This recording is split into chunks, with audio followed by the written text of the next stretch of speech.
عبدالکلام کہتے ہیں کہ ایک رات کھانے کے وقت میری والدہ نے میرے والد کے سامنے سالن اور جلی ہوئی روٹی رکھ دی۔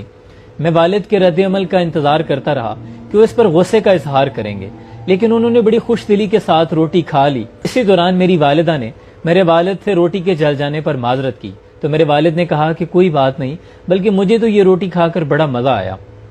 اس رات جب میں اپنے والد کو شب بخیر کہنے کے لیے ان کے کمرے میں گیا تو مجھے رہا نہیں گیا، میں نے پوچھ ہی لیا کہ کیا آپ کو روٹی کھا کر واقعی مزہ آیا تھا؟